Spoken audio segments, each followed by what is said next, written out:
A'udzubillahi minasyaitonirrajim. Inna sam'a, pendengaran, wal basar, penglihatan, wal fuad, hati, pikiran. Telinga ini bisa kita istirahatkan, karena yang membuat kita letih ini telinga, mendengar cakap orang. Kalau kita kaya, kata orang kita korupsi.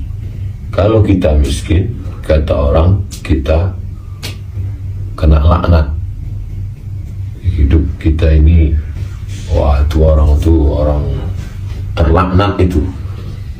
Kalau kita sukses, orang hasad, cakapnya macam-macam. Jadi telinga ini membuat letih. Makanya banyak orang nggak mau dengar ngomong orang. Kok nggak mau acara walimah, acara nikah? Aduh, nggak usah lah Pak Ustaz, sakit telinga saya dengar omongan orang. Jadi yang membuat letih pertama ini telinga. Yang kedua, wal basar, mata. Mata ini juga membuat letih. Hindari mata Anda untuk tidak melihat layar monitor. Jaga jarak mata Anda, karena mata membuat letih.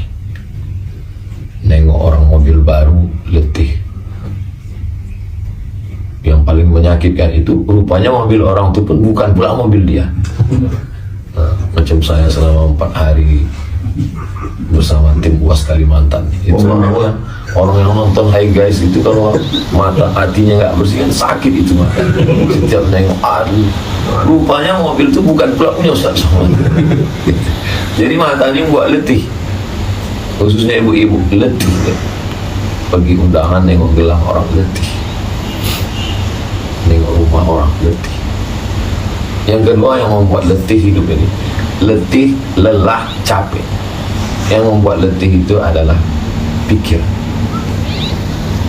Nah, jadi semakin canggih dunia ini, semakin banyak obat, semakin banyak rumah sakit, semakin banyak profesor, dokter S1, S2, S3, tapi tak bisa menyelamatkan manusia dari keletihan. Jadi apa yang terjadi di kota-kota besar, kota metropolitan sekarang? Muncullah namanya rumah spiritual.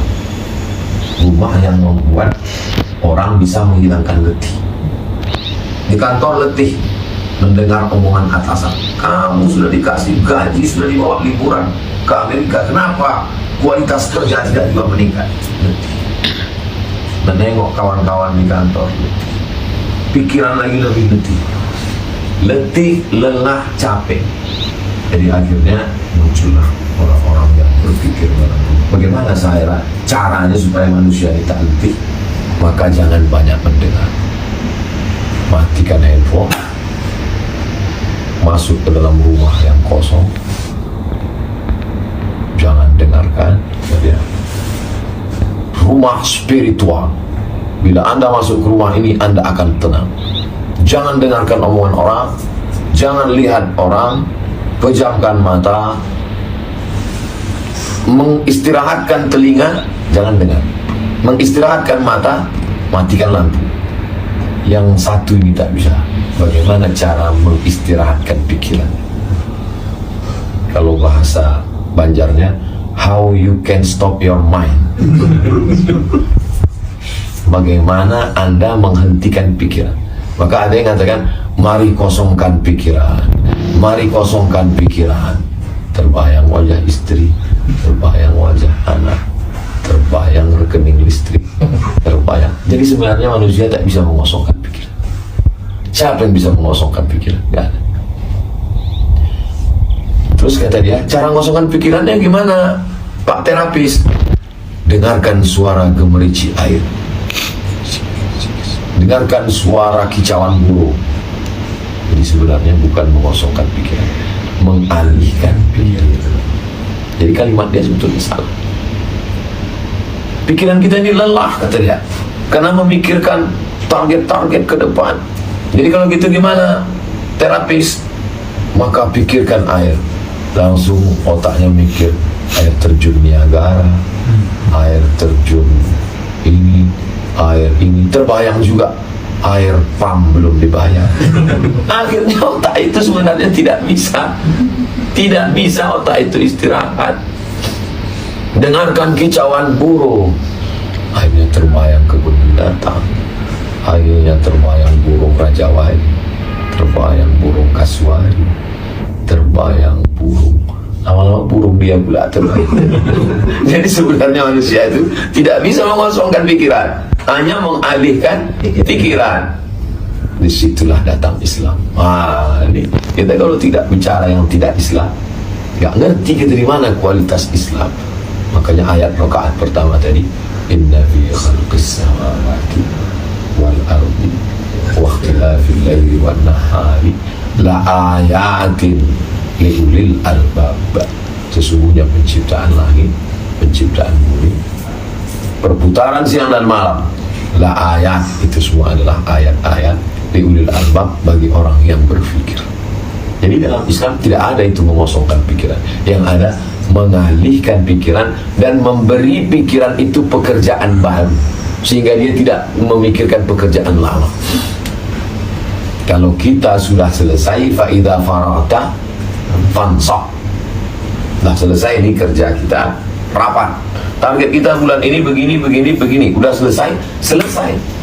Jangan lagi terbawa ke rumah, terbawa ke, akhirnya emosi tak selesai. Yang paling merana jadi korban, yang paling lemah di rumah itu. Siapa yang paling lemah di rumah itu? Istri. Istri itu yang babak belur, mau ngamuk ke atasan nggak sanggup. Rupanya sama istri pun takut juga. Sama anak itu lagi babak belur, mau ngamuk sama anak pun tak berani. Kenapa? Anak ini kesayangan istri. Kalau dia diculik, bosnya ngamuk. Ke siapa? Ke pembantu itu lagi babak belur. Oke, kasihan sekali pembantu kena setrika. Kenapa? Tuan rumah yang stres, kena tempeleng, kena siap hari air panas, ngamuk ke atasnya nggak sanggup, ngamuk ke polisi kalau kena tilang di jalan nggak sanggup, ngamuk ke istri nggak sanggup, ngamuk ke anak pun ada bos, tetangga. Itulah yang habis babak. Dan pada akhirnya ketika dia tak sanggup ngamuk ke pembantunya, mau diamuk pembantu lebih tegak, mengamuk ke diri sendiri. Itulah orang pakai narkoba. Orang pakai narkoba itu dia sedang mengamuk ke dirinya sendiri. Pakai pil anjing gila, pakai ganja, pakai salah, pakai, tak bisa berdamai dengan diri sendiri. Makanya Islam mengajarkan kita pikir dan zikir. Pikiran kita ini kita alihkan, kita kasih dia kerja baru. Apa kerja dia? Bagaimana menyelesaikan kelas Nurul Azhar, bagaimana menyelesaikan asrama Nurul Azhar, bagaimana menyelesaikan masjid Nurul Azhar, bagaimana membuat kurikulum Nurul Azhar. Karena pikiran ini kalau tidak dikasih beban, dia akan tetap bekerja. Kalau tak kita kasih pikiran kita ini beban, dia akan memikirkan artis si anu kemarin yang udah cerai itu nikah lagi atau belum, artis si anu kemarin yang homo itu udah sembuh atau belum. Dia akan memikirkan, dan itu pikiran sia-sia, tak ada makna.